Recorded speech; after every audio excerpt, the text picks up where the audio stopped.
కమనస్థ బోధనను పూర్తిగా తెలిపి తదుపరి అచల పరిపూర్ణ ప్రబోధచే పూర్ణ సూచన గావించి జనన మరణ భ్రాంతి రైతులుగా చేయుటకు ఇప్పటి నుంచి అచల పరిపూర్ణ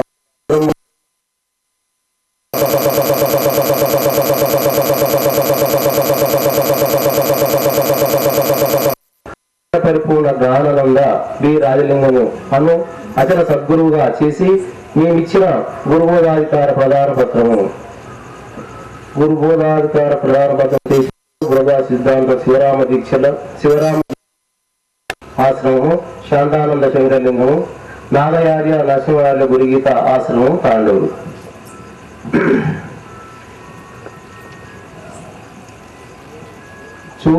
చూపరానిది చూపించిన దాన్ని చూచినావు కదా, చూపించే దానిని దేన్ని ఏ కొద్దిగా దళిచవో ఇది గురుబోధ. నా పాప నాకోన నాచిని నాయన నారత్న వరకుండా ఇది గురుబోధ. ఏదైతే మనము నిరంతరం గురుసేవ చేస్తూ ఒక ఆ పరిపూర్ణమును చూపని దానికి నామము రూపము తీయలు లేక పుట్టి చావుకు లేక సకల దేశములందు సకలావస్థలందు సర్వాసలందు పరిపూర్ణమై నిత్యమే అచల పరిపూర్ణం ఉన్నది. కాబట్టి అటువంటి దానిని మనము ఇప్పుడు ఈ యొక్క ఆశ్రయించి మరి ఇది ఏమాత్రము ఈ యొక్క కనబడి నామరూపాలతో కూడుకున్న ఈ యొక్క ప్రపంచము ఈ స్వరూపమంతా కూడా మిథ్యేని అచల పరిపూర్ణమే సత్యమని నమ్మి మరి యొక్క బోధను ప్రచారం చేయటకై ఇప్పుడు జ్ఞానానంద వి రాజలింగం సార్కు మరి ఈ యొక్క అందరి ముందు అచల పరిపూర్ణ సద్గుణుల ముందు అందరికి అందజేస్తున్నాం కాబట్టి స్వీకరించాలని చెప్పి మనం చేసుకుంటున్నాం.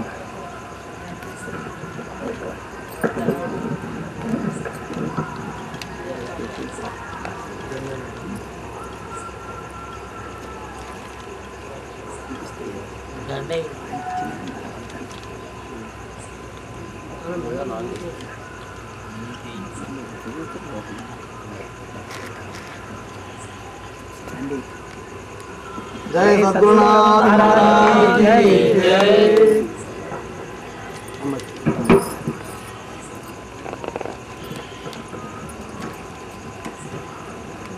जय सद्गुरुनाथ महाराज की जय।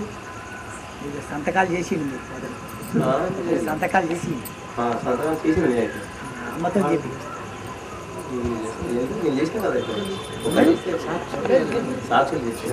బంగారం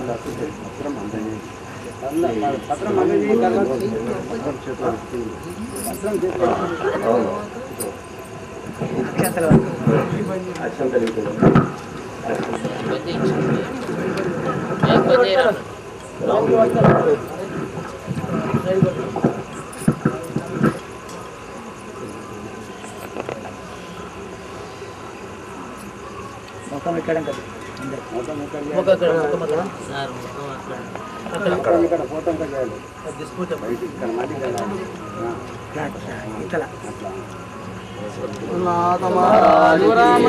महाराज की जय।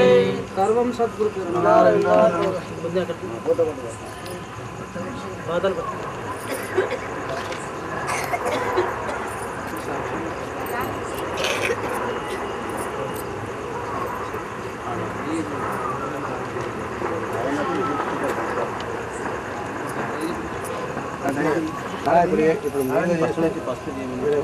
ఫస్ట్ చేయమని తర్వాత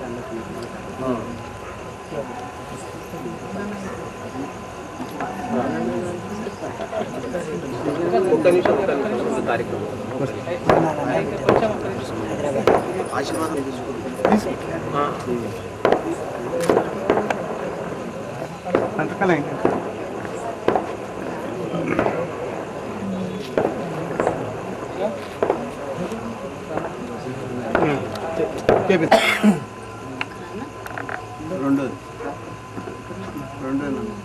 ఇక్కడ వేసాను నంబర్ ఇచ్చి చేసి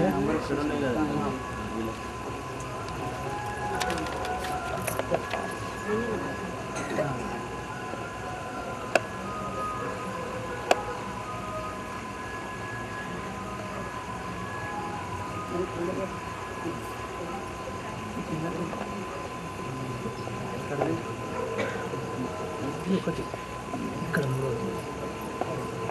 అది నీరిపోయింది ఇక్కడ చెయ్యి చెయ్యేమో చెయ్యి చెయ్యి వాళ్ళు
ఇప్పుడు అధికార పత్రము అందరి గురువుల సమక్షం లోపల ఈ రోజు నుంచి రాజమోహన్ గారికి జ్ఞానానంద దీక్షితం ఇస్తూ ఈరోజు ఆయన మంచి చిన్నప్పటి నుండి ఆధ్యాత్మికత, తెలుగు పండితు.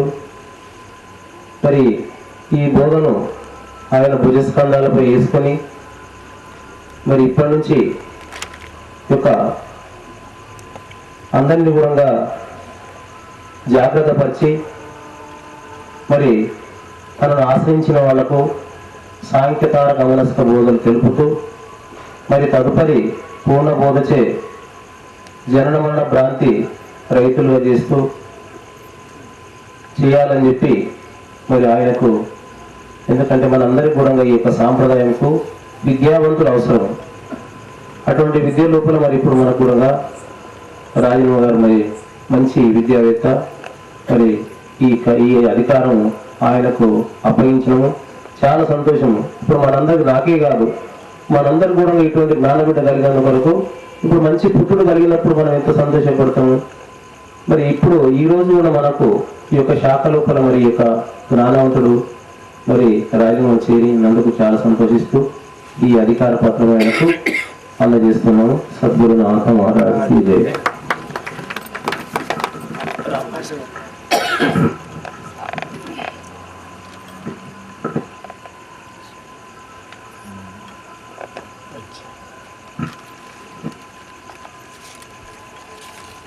వేదికపై ఆశీర్వాద రమ్మని వాళ్ళిద్దరు వాళ్ళు చూసినాక ఇద్దరు చూసినాక వాళ్ళకు అక్షతలన్నీ వేయాలి వేయాలి సింహాసనం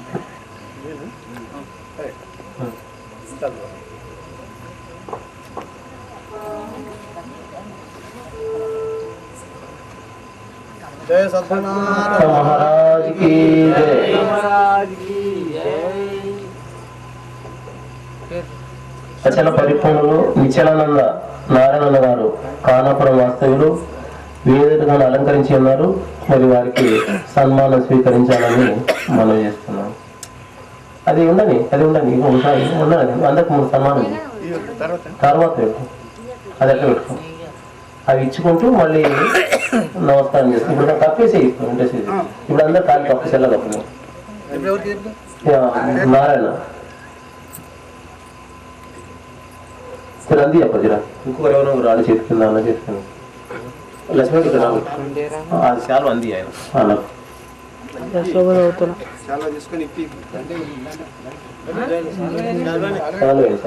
చాలు వేసి దండ కప్పాలి. రాజుకి జై.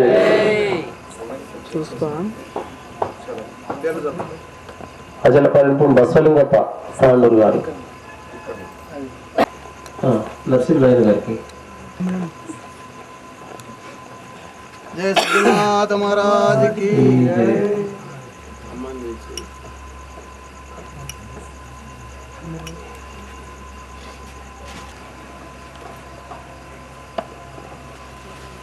सद्गुरुनाथ महाराज की जय।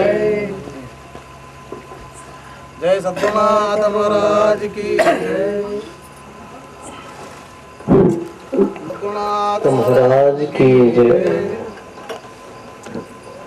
जय सद्गुरुनाथ महाराज की जय। అట్లా బాగుంటాం. కసాయకు రాముడు महाराज की जय।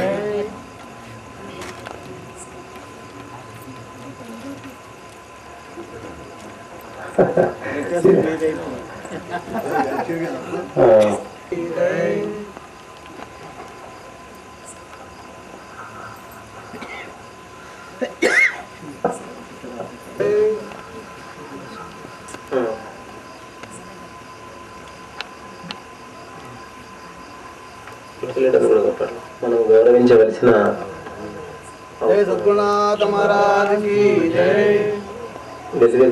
రెడ్డి సార్. అట్లనే నాటకరి నరసింహదాస్ గారికి సన్మానం చేయాలని మనం చేసుకుంటున్నాం. जय सद्गुरुनाथ महाराज की जय।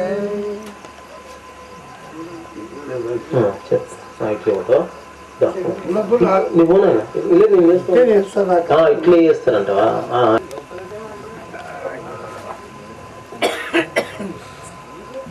जय सद्गुरुनाथ महाराज की जय। సప్తమణ గారికి మాజీ కౌన్సిలర్ గారు,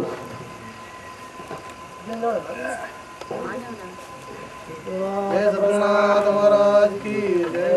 పద్మారం భీమయ్య గారికి,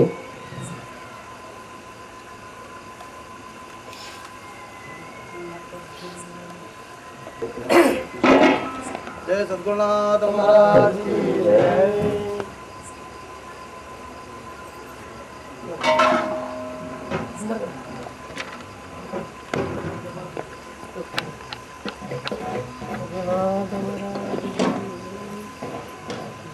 అదేవిధంగా గోపాల్ గారు, రాపోల్ రాములు గారు.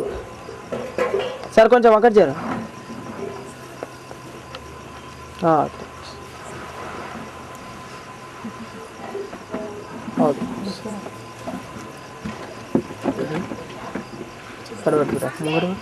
అట్లా जय सद्गुरुनाथ महाराज की जय।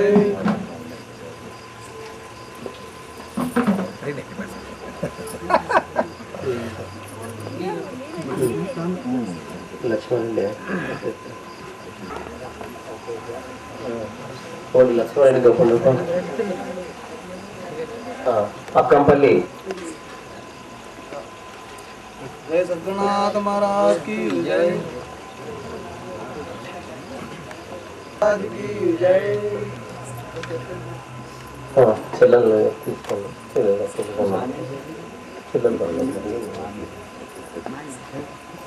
महाराज की जय। सद्गुरुनाथ महाराज की जय।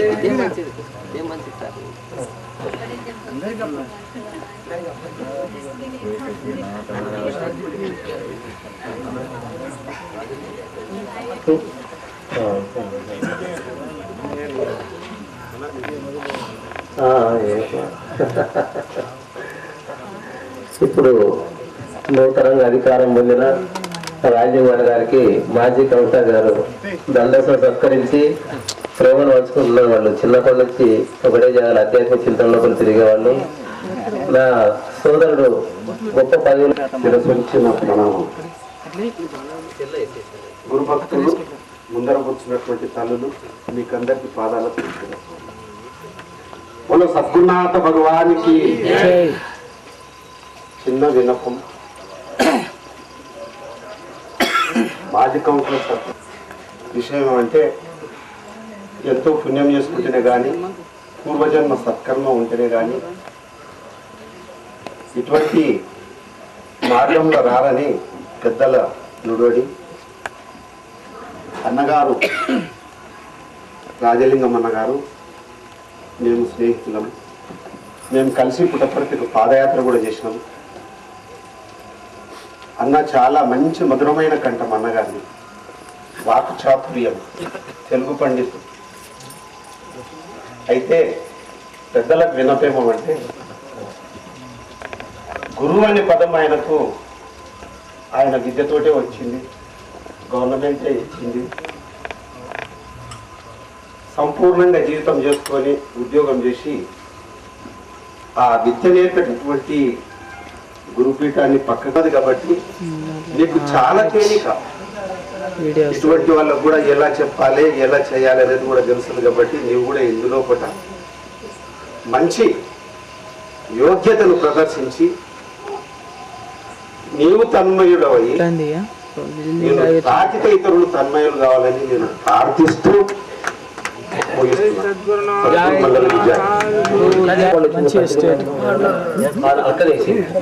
శంకరప్ప ఇంద్ర కడల్ మనం ఆకర్షణ కలిగినాం కదా చూడప్ప కదా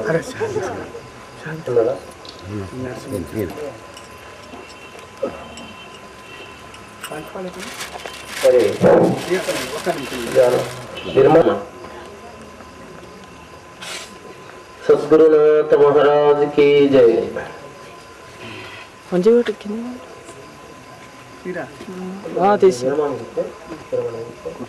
ఓకే రైట్.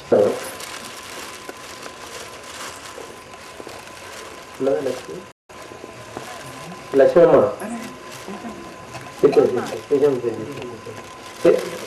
శేషమ్మ అమ్మ వాస్తవ్యులు కాపు కృష్ణమ్మ గారు. కాపు కృష్ణమ్మ ఉండే పోయింది.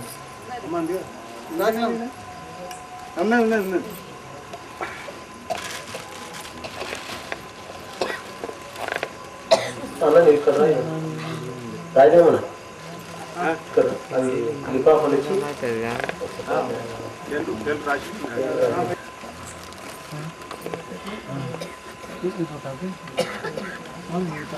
కప్పలి చదువు చెల్లెలు ఉంటే కప్పలలో కప్పేయండి.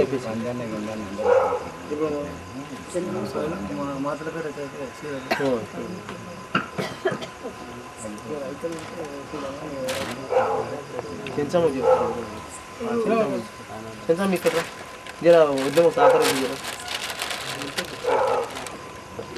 కిందికి కిందికి దాన్ని చూసి వరకు పెట్టి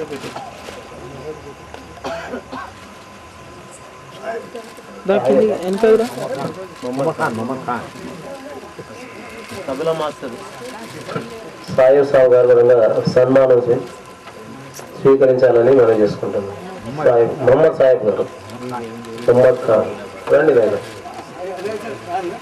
అలంకరించిన గురుస్వరూపులైన గురువులందరికీ ద్వాదశి నమస్కారం చేస్తూ, గురుమాతలకు ద్వాదశి నమస్కారం చేస్తూ, సభలో ఆశలైన గురుబిడ్డలకు అందరికీ నమస్కారం చేస్తూ, మనము మధ్యాహ్నం నుంచి కూడా ఈ కార్యక్రమము ఈ ఇంచుమించు ఒక 2-3 నెలల నుంచి కూడా అనుకోవడం జరిగింది.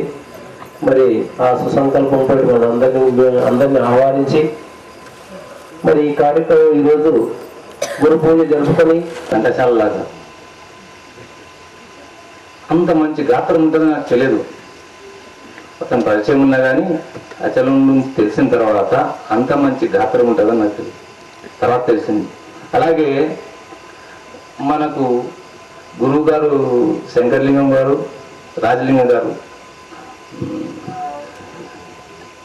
వాళ్ళు ఎప్పుడు విష్ణువు శివుల్లాగా, రాముడు లక్ష్మణులాగా, లవకుశుల్లాగా నిజంగా ఎప్పుడు ఎక్కడ చూసినా అట్లనే ఉంటారు. వాళ్లకు అందరిని ఆహ్వానించి మరి ఈ కార్యక్రమం ఈరోజు గురు పూజ జరుపుకొని ఘంటసాలలాగా అంత మంచి గాత్రం ఉంటుందని నాకు తెలియదు. అతను పరిచయం ఉన్నా కానీ అచలం తెలిసిన తర్వాత అంత మంచి గాత్రం ఉంటుందని నాకు తెలియదు, తర్వాత తెలిసింది. అలాగే మనకు గురువు గారు శంకరలింగం గారు, రాజలింగం గారు వాళ్ళు ఎప్పుడు విష్ణువు శివుల్లాగా, రాముడు లక్ష్మణులాగా, లవకుశుల్లాగా నిజంగా ఎప్పుడు ఎక్కడ చూసినా అట్లనే ఉంటారు. వాళ్లకు సరే సారు గురుగారు ఏం పుణ్యం చేసుకున్నాడు, కొంచెం ముందు పోయినాడు, సరే ఆయన ఇంకా మళ్ళీ కలిసినారు. ఇప్పుడు సరిజోడు అనేది కరెక్ట్ ఉంది. ఎందుకంటే వాళ్ళకి ఇద్దరికి నిజంగా భగవంతుడు ఇచ్చినటువంటి వీళ్ళు పేరు తెస్తున్నారు నిజంగా. అంటే ఇప్పుడు సపోజ్ రాజ వంశాలు ఉంటాయి, తులవంశం ఉంది, శ్రీకృష్ణ తులవంశం చెప్తే శ్రీకృష్ణదేవరాయలు చెప్తారు. ఎంతో అంతకుముందు రాజులు పరిపాలించారు, తర్వాత రాజులు పరిపాలించినారు. అట్లా అచలం చెప్తే భవిష్యత్తులో శంకరలింగం గారి పేరు, రాజలింగం గారి పేరు చెప్పేటట్లు ఉండాలని వాళ్లకు. అయితే గురువు అంటే ఏమిటి? గురువు అంటే చీకటి, గురువు అంటే వెలుతురు. ఆత్మ పరమాత్మలోకి ప్రవేశించడానికి మార్గం నిర్దేశించేటట్టు. సపోజు ఒక చిన్న ఎగ్జాంపుల్ చెప్తాను. నాకు జరిగినది 25 ఏళ్ళ క్రితము ఇంకా ఈ ఇంద్రనగర్ ఇంత డెవలప్మెంట్ కాలేదు, లైటింగ్ లేదనమాట. సరే ఒక పేషెంట్ కోసం వచ్చినాను. చూసిన తర్వాత సరే పని అమ్మ ఎందుకు వస్తావు, నేను పోతే ఎక్కడని చెప్పిన. సరే అని చెప్పి ఇప్పుడు అంత వెలుగు లేకుండా, ఇంక దారులు లేకుండా 5 సార్లు చెప్పినా మళ్ళీ ఎక్కడికి వస్తే మళ్ళీ ఆడికే వస్తున్నాను. నా హాస్పిటల్ నేనే కనుక్కోలేకపోయినా, ఎందుకంటే చీకటి ఉంది, రాత్రి వచ్చినాను. సరే నువ్వు పిల్లని పిలిచి అది ఇంకా ఆ పిల్లోని ముఖం నాకు కనపడకొచ్చి, నా ముఖం ఆ పిల్లని కనపడకొచ్చి, అరే వెంకటసుబ్బ దవాఖాన చూసినా అంటే చూసినాను. ఒక 10 రూపాయలు ఇచ్చి నాకు చూపిరని చెప్పింది.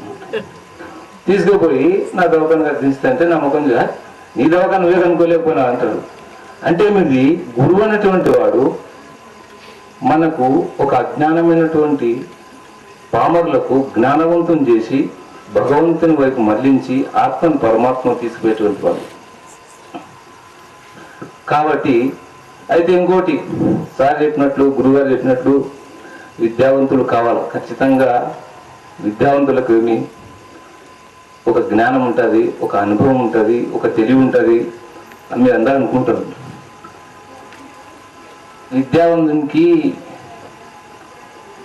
అనుమానాలు ఎక్కువ, విద్య తక్కువ వానికి నమ్మకం ఎక్కువ. నిజంగా చెప్పాలంటే మాకంటే నిజంగా మీరు ఒకవేళ విద్య తక్కువ ఉన్న వాళ్ళు చాలా చాలా చాలా చాలా విశ్వాసంతో పనిచేస్తారు, నమ్మకంతో దారిలో పోతుంటారు.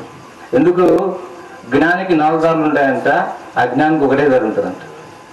నిజంగా చెప్పాలంటే ఒక చదువుకున్న వానికంటే చదువుకున్న వాడు చాలా చాలా చాలా నమ్మకంతో, విశ్వాసంతో భక్తి మార్గంలో ప్రవేశిస్తారు. మీరు అనుకోవచ్చు సరే జ్ఞానం ఉంటేనేమో మంచిగా మోక్షానికి వస్తుందని. నిజంగా మోక్షం పొందిన వాళ్ళు కానీ, గొప్ప గొప్ప పేర్లు తెచ్చుకున్న వాళ్ళు కానీ ఎంతో ఎడ్యుకేషన్లో అంటే విద్యలో పరిపూర్ణులు కాదు.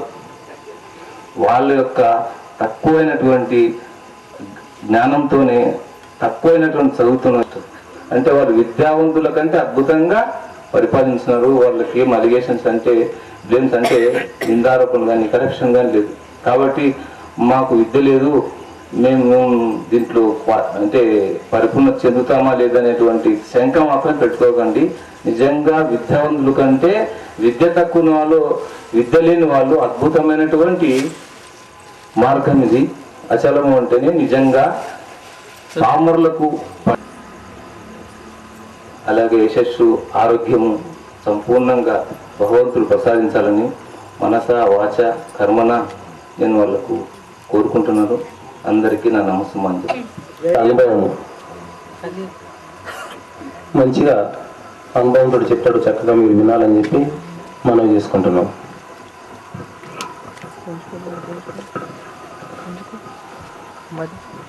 గురుం భజే అస్మద్గురు సమారంభం కృష్ణ సాందేవ మధ్యమాం శ్రీ మహావిష్ణు పర్యంతం వందే గురు పరంపరం.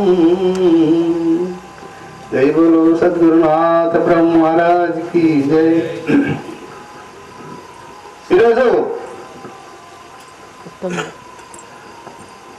నా జీవితంలో ఇది రెండవ అత్యధికమైనటువంటి ఆదరణ దొరికిన రోజు. నా విద్యా విధానంలో ఉపాధ్యాయునిగా, ప్రధాన ఉపాధ్యాయునిగా నేను ఎంత పదవులు అలంకరించాలనో అవన్నీ చేసుకొని వచ్చాను.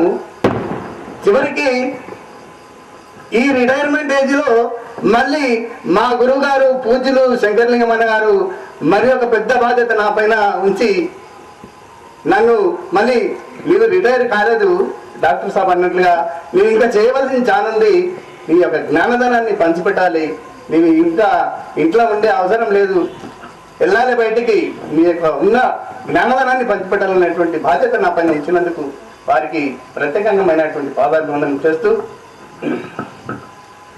వేదికను అలంకరించినటువంటి పెద్దలందరికీ కూడా పాదాభివందనం చేస్తూ, ఇతరత్ర భక్తాదులందరికీ కూడా శిరస్సు వంచి నమస్కారం చేస్తూ, నేను ఈరోజు ఈ యొక్క బోధాధికారం పొందినని నేను సంతోషపడడం కాదు, ఇప్పటి నుంచి నాకు బాధ్యత పెరిగింది. మరి దీన్ని కాపాడుకోవడం నా యొక్క బాధ్యత. దీన్ని ఎట్లా కాపాడుకుంటా అనేటువంటిది ఈ రోజు నుంచి నా యొక్క తపన ప్రారంభం. అంటే ఈ యొక్క అధికారాన్ని నేను ఎట్లా సద్వినియోగం చేసుకోవాలనేటువంటిది నేను ఈ రోజు నుంచి మళ్ళీ శురువైంది. అందుకే పెద్దలు నా పైన మోపినటువంటి ఈ యొక్క బాధ్యతను తప్పనిసరిగా వారి యొక్క ఆశీర్వాద పూర్వకంగా, వారి యొక్క ఆశీర్వాద బలంగా నేను నా యొక్క కర్తవ్యాన్ని నెరవేరుస్తానని అందరికీ కూడా వందనం చేస్తూ ముగిస్తున్నాను. దుర్లభం, వివేకం అతి దుర్లభం. అంటే మళ్ళీ జ్ఞానం కలిగి పరమాత్ముని వైపు మళ్ళటానికి చాలా పుణ్యం అవసరం. మనము పూర్వజన్మ సుకృత ఫలం చేతనే మరి మనము ఇన్ని 84 లక్షల జీవజంతువుల లోపల తిరుక్కుంటూ మానవ జన్మను ఎత్తి మానవునిగా ప్రవర్తించి ఈ మనస్సుని సద్విచార సంపన్నం లోపల నడిపిస్తూ తన స్వరూపము, అంటే ఇప్పుడు మనం ఇక్కడ కూర్చున్న వాళ్ళమంతా తర్వాత ఉంటామా అంటే లేకుంటాము. అంటే మనము మునుపు లేక ఇప్పుడు కనబడి మరి కనబడట్లయితాం.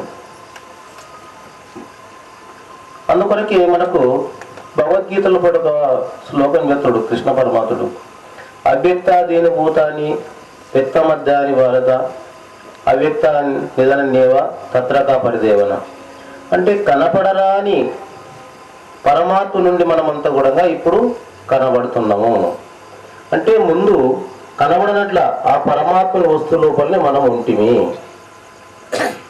మళ్ళీ మనం ఇక్కడ ఇప్పుడు కనబడుతున్నాము. మళ్ళీ కొన్ని రోజులు అయిన తర్వాత ఎక్కడ పోతాము, మళ్ళీ పరమాత్మ లోపల చేరుతాము. అంటే మనము తన స్వస్వరూపము ఈ ఎప్పుడైతే ఈ ఇంద్రియములతో కూడుకున్నప్పుడు తన స్వస్వరూపము ఆత్మస్వరూపం మర్చిపోయి ఈ నాది అనే భ్రాంతి లోపల పడి నేను అహంకారం లోపల ఉండి పుననపి మరణం పుననపి జరణం, పుట్టడము చావడం, బావిల గిలకలేక పోవడం రావడం జరుగుతుంది. కాబట్టి అందుకొరకే ఈ యొక్క తన పూర్వజన్మ సుకృత విశేష ఫలం చేత తన పుణ్యోదయం అని అంటాడు. సాధన సంపత్తి గల సాధకుడొక నరుడు ఘోర సంసారమున బాధపడలేక తన పుణ్యోదయమున గురిని గాంచంటాడు. అంటే తన పుణ్యోదయం అంటే తన పుణ్యము చేత యొక్క స్వరూపం తెలుసుకొని మోక్షం పొందిండ్రు. అటువంటి కోవకు చెందిన వాళ్ళమే మనము. ఎప్పుడైతే గురునికి ఈ యొక్క ధర్మము, అర్థము, కామము, మోక్షము అని 4 పురుషార్థములు ఉంటాయి. అంటే ధర్మము, అర్థము, కామము ఈ మూడింటిని మాత్రము ఈ 83,09,999 జీవరాశులు అనుభవిస్తుంటాయి. ధర్మం ఉన్నప్పుడు పుట్టడము, పెరగడము, ఆర్థికం అన్నప్పుడు సంపాదించుకోవడము, కామం అన్నప్పుడు కోరికల చేత తన సంతాన్ని పెంపొందించుకోవడం, అన్ని కూడా ప్రపంచం లోపల ఈ యొక్క 83,09,999 జీవరాశులు మరి ఇవి సమాన హక్కుతోటి జీవిస్తాయి. కానీ మానవుని అంటే మళ్ళీ తిరగాలన్నమాట, పునర్విమరణం పునర్విజరణం అట్లా కానట్లా మనం ఎందుకంటే ఈ యొక్క శరీరము ఈ దేహము నశించే గుణం అంటే చనిపోయే గుణము దీనికి, దహించే గుణము దీనికి. ఏ దానితో దహిస్తాయి అంటే తాపత్రయం అనేది 3: ఆధ్యాత్మికములు, 6 దైవికములు, 6 భౌతికములు.